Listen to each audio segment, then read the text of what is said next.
আল্লাহ তাআলা মাটি থেকে আদম আলাইহিস সালামকে সৃষ্টি করেন, তারপর তার দেহে প্রাণ সঞ্চার করেন।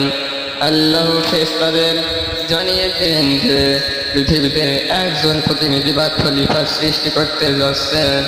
এরপর আল্লাহ আদম আলাইহিস সালামকে বিভিন্ন জিনিসের নাম ও জ্ঞান শিক্ষা দেন, যা অন্য কোনো সৃষ্টিকে দেওয়া হয়নি।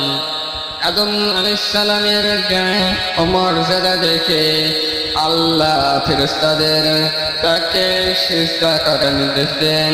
সব ফেরেশতা আল্লাহর আদেশ মেনে সিজদা করলেও ইবলিস অহংকার বশত সিজদা করতে অস্বীকার করে।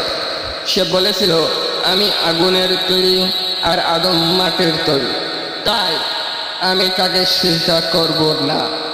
এই অবাধ্যতার কারণে ইবলিস শয়তান আল্লাহর রহমত থেকে বিতাড়িত হয়।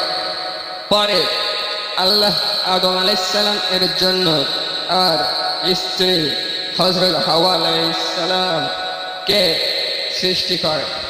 তারা জান্নাতে সুখে শান্তিতে বসবাস করত। আল্লাহ তাদের সব কিছু ভোগ করার অনুমতি দেন, কিন্তু একটি নির্দিষ্ট গাছের ফল খেতে নিষেধ করেন। ইবলিস শয়তান তাদের ধোঁকা দিয়ে সেই গাছের ফল খেতে প্ররোচিত করে। শয়তানের কুমন্ত্রণায় তারা ভুলবশত সেই ফল খেয়ে ফেললেন। তখন তাদের লজ্জাস্থান প্রকাশ হয়ে যায় এবং তারা নিজেদের ভুল বুঝতে পারেন।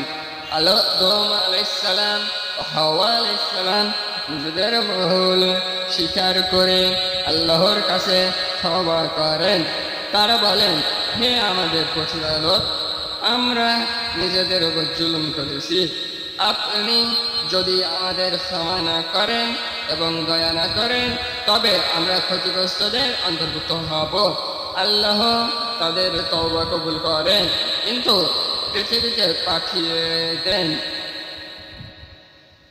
পৃথিবীতে নেমে হযরত আদম আলাইহিস সালাম মানব জাতিকে আল্লাহর ইবাদত ও সৎ পথের শিক্ষা দিতে শুরু করেন। আদম আলাইহিস সালাম ছিলেন পৃথিবীর প্রথম নবী। তিনি মানুষকে এক আল্লাহর ইবাদত করতে, সত্য কথা বলতে এবং অন্যায় থেকে দূরে থাকতে শিক্ষা দিতেন। তার সন্তানদের মাধ্যমেই পৃথিবীতে মানুষের সংখ্যা বৃদ্ধি পায়। তিনি মানুষকে পরিশ্রম, পরিবার গঠন ও নৈতিক জীবনযাপনের শিক্ষা দেন। হযরত আদম আলাইহিস সালামের জীবনের অন্যতম শিক্ষা হলো অহংকার মানুষের ধ্বংস ডেকে আনে, যেমন ইবলিসের ক্ষেত্রে ঘটেছিল।